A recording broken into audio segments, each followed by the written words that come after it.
금요일 새벽 묵상 하나님의 말씀입니다. 잠언 31장 1절부터 31절까지 말씀입니다. 구약 성경 946면에 있습니다. 잠언 31장 1절부터 31절까지 말씀 제가 봉독합니다. 르무엘 왕이 말씀한 바 곧 그의 어머니가 그를 훈계한 잠언이라. 내 아들아 내가 무엇을 말하랴. 내 태에서 난 아들아 내가 무엇을 말하랴.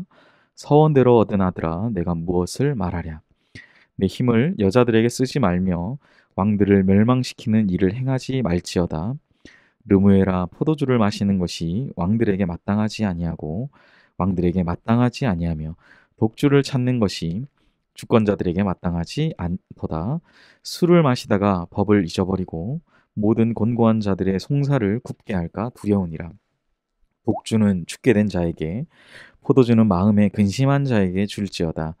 그는 마시고 자기의 빈궁한 것을 잊어버리겠고 다시 자기의 고통을 기억하지 아니하리라. 너는 말 못하는 자와 모든 고독한 자의 송사를 위하여 입을 열지니라. 너는 입을 열어 공의로 재판하여 곤고한 자와 궁핍한 자를 신원할지니라. 누가 현숙한 여인을 찾아왔겠느냐. 그의 값은 진주보다 더하니라. 그런 자의 남편의 마음은 그를 믿나니 산업이 핍절하지 아니하겠으며, 그런 자는 살아있는 동안에 그의 남편에게 선을 행하고 악을 행하지 아니하느니라. 그는 양털과 삼을 구하여 부지런히 손으로 일하며 상인의 배와 같아서 먼 데서 양식을 가져오며 밤이 새기 전에 일어나서 자기 집안 사람들에게 음식을 나누어 주며 여종들에게 일을 정하여 맡기며 밭을 살펴보고 사며 자기의 손으로 번 것을 가지고 포도원을 일구며 힘있게 허리를 묶으며 자기 팔을 강하게 하며 자기의 장사가 잘 되는 줄을 깨닫고 밤에 등불을 끄지 아니하며 손으로 손뭉치를 들고 손가락으로 가락을 잡으며 그는 공고한 자에게 손을 펴며 궁핍한 자를 위하여 손 내밀며 자기 집 사람들은 다 홍색 옷을 입었으므로 눈이 와도 그는 자기 집 사람들을 위하여 염려하지 아니하며 그는 자기를 위하여 아름다운 이불을 지으며 세마포와 자색 옷을 입으며 그의 남편은 그 땅의 장로들과 함께 성문에 앉으며 사람들의 인정을 받으며 그는 배로 옷을 지어 팔며 띠를 만들며 상인들에게 맡기며 능력과 존귀로 옷을 삼고 후의를 웃으며 입을 열어 지혜를 베풀고 그의 혀로 인애의 법을 말하며 자기의 집안 일을 보살피고 게을리 얻은 양식을 먹지 아니하나니 그의 자식들은 일어나 감사하며 그의 남편은 칭찬하기를 덕행 있는 여자가 많으나 그대는 모든 여자보다 뛰어나다 하느니라. 고운 것도 거짓되고 아름다운 것도 거짓 헛되나 오직 여호와를 경외하는 여자는 칭찬을 받을 것이라. 그 손의 열매가 그에게로 돌아갈 것이요 그 행한 일로 말미암아 성문에서 칭찬을 받으리라. 아멘. 오늘 주신 본문의 말씀으로 서로의 수고를 칭찬하며 라는 제목의 하나님의 말씀을 증거하겠습니다. 31장 크게 두 부분으로 나눌 수 있습니다. 첫째로 1절부터 9절까지는 왕의 역할이고 둘째로 10절부터 31절까지는 현숙한 여인으로 불려지는 아내의 역할입니다. 왕의 역할에서 강조되는 것은 그 왕이 가지는 힘, 권력, 그 힘을 어떻게 사용하는가 하는 사용의 방식입니다. 왕은 첩을 많이 두거나 땅을 빼앗는 일에 힘쓰기보다는 힘없고 가난한 자들의 억울함을 풀어주는 일에 전력해야 된다라고 기록하죠. 개인의 욕망을 이루는 일보다 다른 이웃들을 섬기는 일에 최선을 다하라는 그런 뜻일 것입니다. 고대의 왕들은 자기의 힘과 권력을 상징하는 것으로 많은 아내를 두는 것을 어떤 영웅의 조건이나 자랑처럼 그렇게 여겨지고는 했었습니다. 그러나 오늘 본문의 르무엘이라는 왕의 어머니는 그런 것은 왕을 파멸시키는 치명적인 일이 된다는 것을 강조합니다. 하나님의 대리자로서 왕은 자신이 부여받은 권한과 힘을 구별되이 잘 그렇게 사용해야 된다라는 것이죠.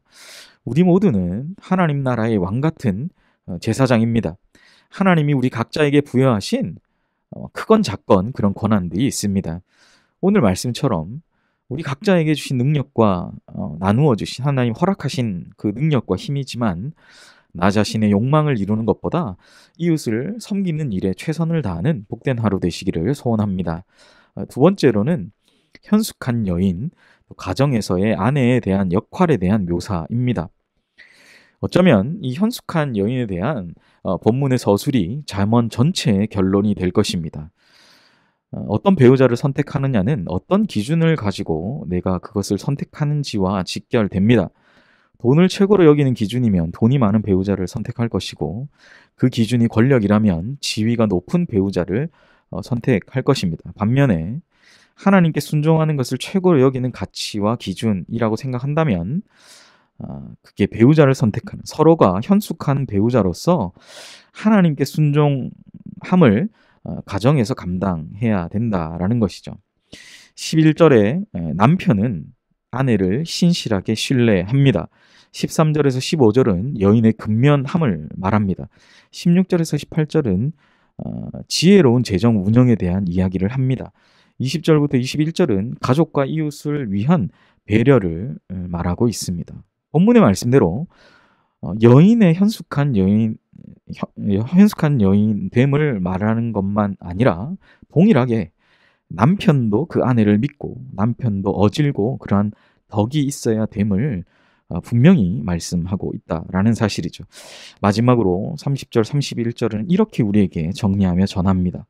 고운 것도 거짓되고 아름다운 것도 헛되나 오직 여호와를 경외하는 여자는 칭찬을 받을 것이라. 그의 손의 열매가 그에게로 돌아갈 것이요 그 행한 일로 말미암아 성문에서 칭찬을 받으리라 라고 기록합니다.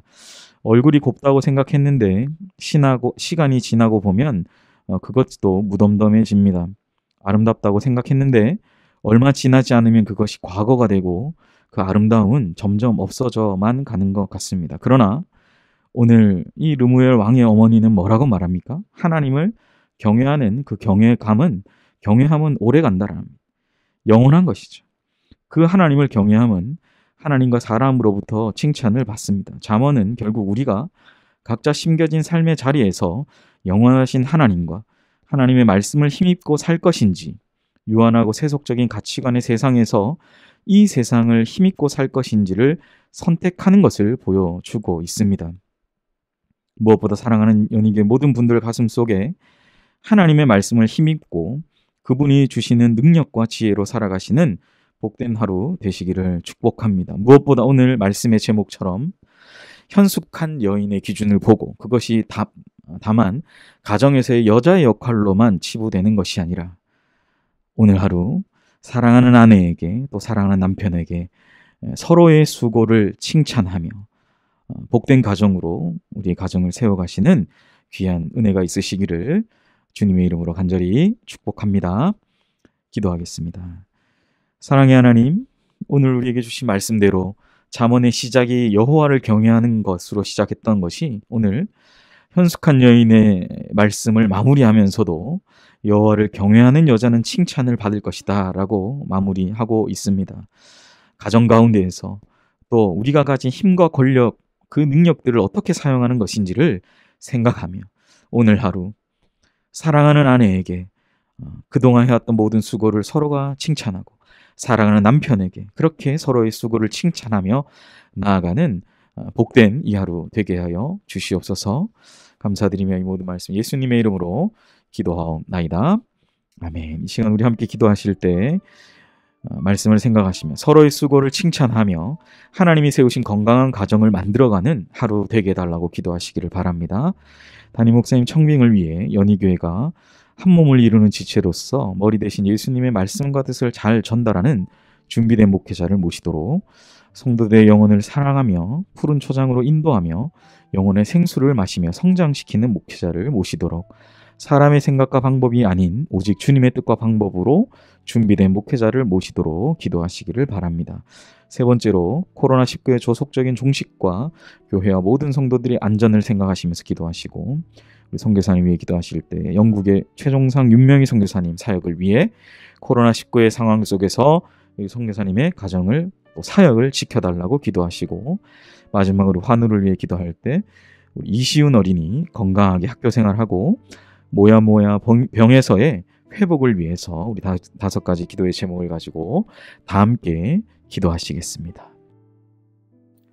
초등부 여름 사역을 위해 함께 기도해 주시기 바랍니다. 첫 번째, 7월 25일부터 26일 초등부 온라인 가정 여름 성경학교가 진행됩니다. 각 가정에 하나님을 사랑하고 예배하는 영적인 도약이 일어나기를 위해 함께 기도해 주시기 바랍니다. 두 번째, 여름 성경학교를 준비하는 교육자와 교사들에게 성령 충만하게 하시고 건강을 지켜주시며 직장과 가정과 사역을 감당할 때 시간 관리를 잘할 수 있는 지혜를 허락해달라고 기도해 주시기 바랍니다. 세 번째, 여름 성경학교 모든 진행하는 과정을 통해 오직 하나님께 영광 돌리며 하나님의 은혜를 누리는 시간이 되게 해달라고 기도해 주시기 바랍니다. 네 번째, 6학년 아이들을 위해 기도해 주시기 바랍니다. 6학년 곽채경, 정서윤, 정의찬, 홍서인, 이 귀한 6학년 아이들이 여름 성경학교를 통해 흔들리지 않는 구원의 확신을 갖게 해달라고 기도해 주시기 바랍니다. 다 같이 기도하시겠습니다.